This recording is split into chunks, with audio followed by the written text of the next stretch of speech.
Good day from Chem Help ASAP. We need to discuss how to determine which reaction happens, the SN2 or the E2. Because we've presented something that's kind of seemingly contradictory. We said for the SN2 reaction, we need a strong nucleophile. That's no problem. For the E2 reaction, we need a strong base. That's also not a problem until you think about those statements together.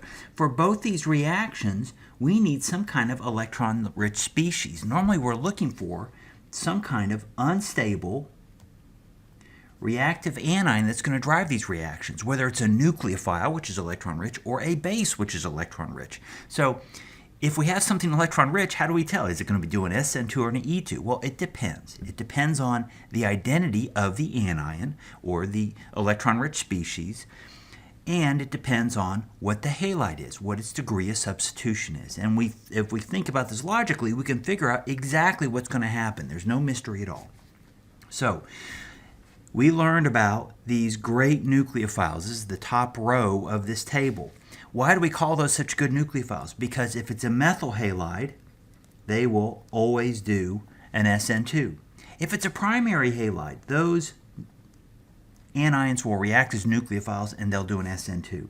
If it's a secondary halide, they're going to do an SN2. It may be a little slower because there's more steric hindrance, but they will do an SN2. How about a tertiary halide? Actually, for tertiary halides, nothing can do an SN2 reaction on a tertiary halide. But these great nucleophiles they're not basic enough to do an elimination. So they won't do anything. They'll do a no reaction. Now, our typical bases like methoxide and ethoxide and enolates and sodium hydroxide are a really common one. What do? Well, if it's just a methyl halide, they will do an SN2 reaction. If it's a primary halide, we're starting to build some more steric hindrance around that halogen. They'll still normally, I'll qualify that a bit, they'll still normally do an SN2 reaction.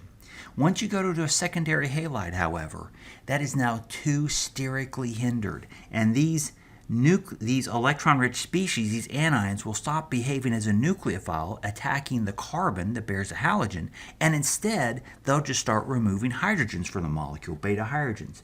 So they will do an E2 reaction. What happens with tertiary halides? Again, way too hindered for an SN2, but these reactive species will still have enough basicity, enough reactivity to remove a beta hydrogen. Now, how about potassium T-butoxide? Potassium T-butoxide for a methyl halide will do an SN2.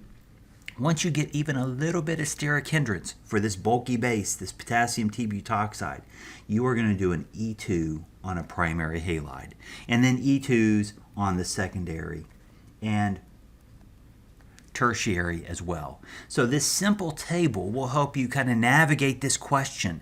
I have a reactive anion, what do I do? An SN2 or an E2? Well, this table will hopefully help you out.